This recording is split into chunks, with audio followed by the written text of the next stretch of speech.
Hi, I'm Pastor Tassie, and I am here today with two of the youth adult leaders.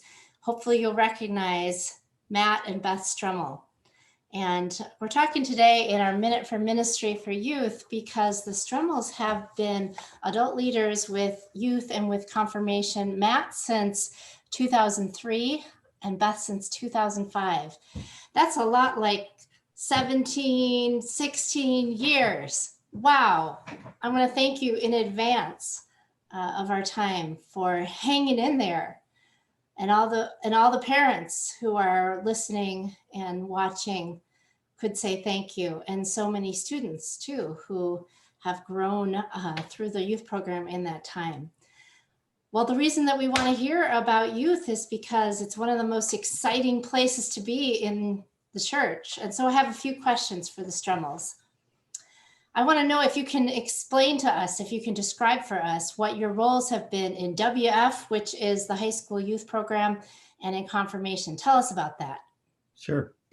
Yeah, so I started initially with the confirmation as a confirmation leader, helping go through the confirmation process and prepare the youth for meeting with session and preparing their statements of faith and really starting a discipleship path. And that was very, very exciting.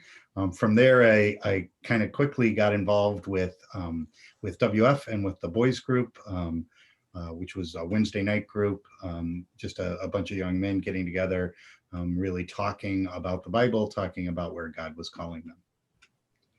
And I also help with confirmation, and we both serve as WF adult leaders. And what that entails is we work with the youth and help them plan the Sunday night programs. And we went and have come to as many of the Sunday night programs as we could. We also went on a number of retreats and mission trips with the youth. And, all these opportunities were places where we could build relationships with the youth and kind of nurture them along in their faith journey. Thank you. And of course, though we have talked about WF, the high school group, there's very similar roles with Genesis, the middle school group, with the confirmands who are in between the two ages, 8th grade through 9th grade. As I was doing quick math, as I listened to you, in that time that you have been members and leaders, that's maybe 350, 400 students that have gone through that program. So we have a lot to be thankful for. And you have probably seen it all in this church. So we invite any of those students or parents to type in the chat a thank you to the Stremels as they are now retiring from this role. But one of the things that in this minute for our ministry, I'd love to find out is, what do you think are one or two of important qualities for adults, adult leaders on the youth team? Sure. I think probably the most important quality that I have felt and had to tap into is just kind of an unconditional acceptance and grace and support. So many of our youth have genuine, real doubts and a real fear of falling short. And to just be there and to support them and to say, you know what, you are still awesome. God still loves you. We still love you. It is probably the characteristic that I lead on the most. Well, and I would say that you need to listen more than you talk. It's not about you. It's really about them and meeting them wherever they are and really listening to what's going on in their lives. And I think the other thing is that you really need to have a genuine interest in them, and you need to want to help them believe in themselves and, really discover their potential. There's so much about the world that can leave them feeling that they're not doing the right thing, and just showing them that they are and that they have so much potential. My favorite is when a youth would say, I can't pray in front of anybody. I just don't know what to say. And we would say whatever's on your heart. And all of a sudden in another year, they're leading every prayer that comes up. So, it's awesome to see them grow in that way.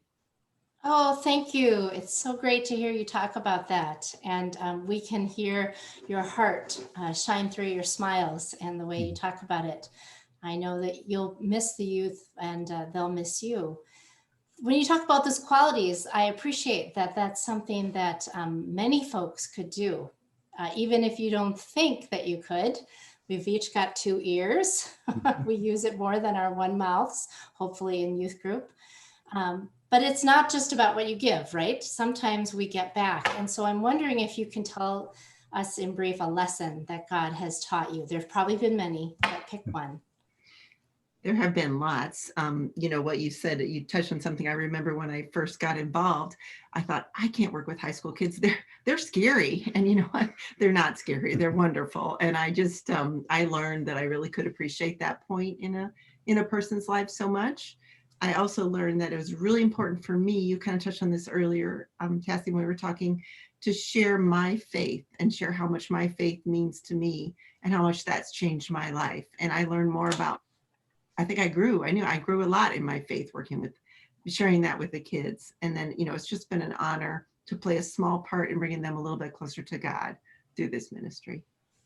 I think for me, it's easy to focus on the big things of our youth programs, to focus on the mission trips and the retreats and those youth Sundays, the really kind of monumental pieces.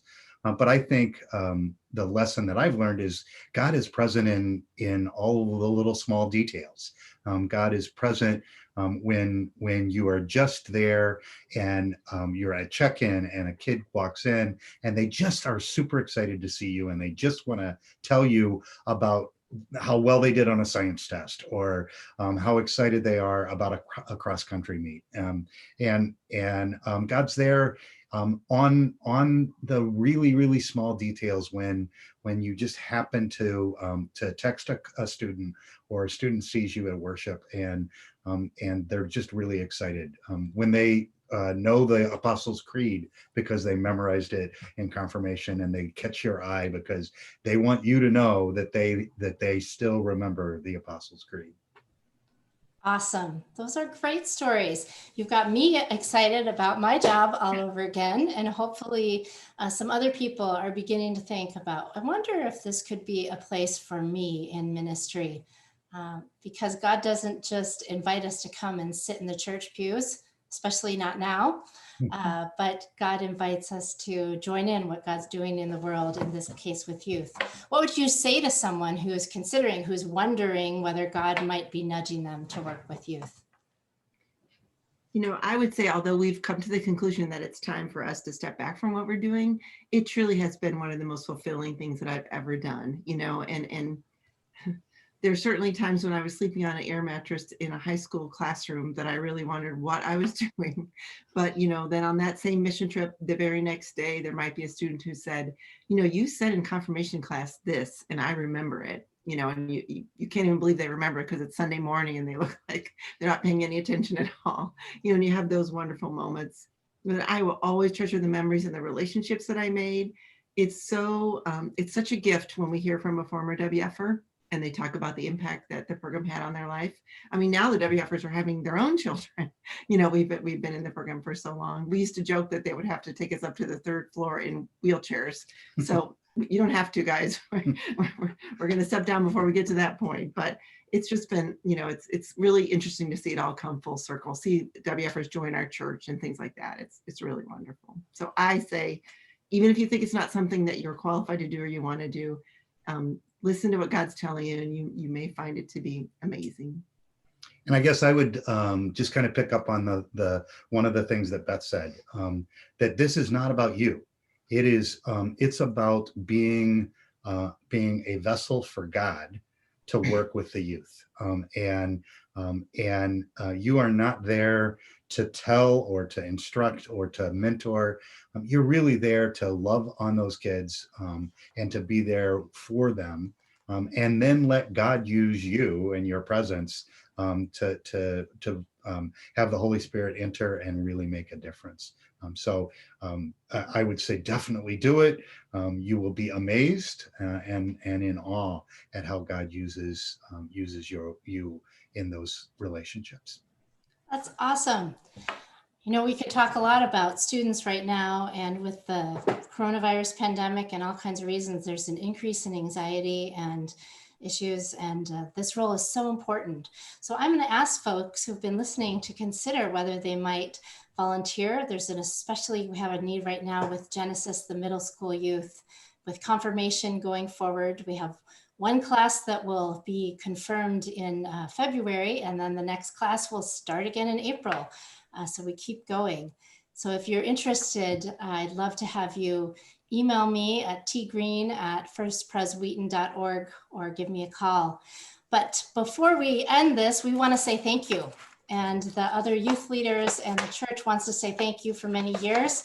Here's the first part, which is a gift bag, and in it is a gift card from the Downtown Wheaton Association.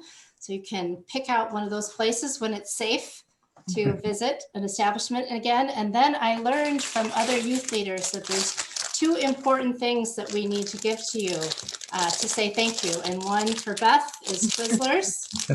A package all to yourself, and then for the two of you, Diet Coke. And so this is the youth leader's way of saying, well done, good and faithful servants, enter into your rest. And by that, we just mean take a little break before God calls you into your next area of ministry. I know you continue to be involved in the church, Matt as clerk of session and in other ways, but our calling doesn't end. But we do want to say thank you and God bless. Thanks so much. Thank you very much.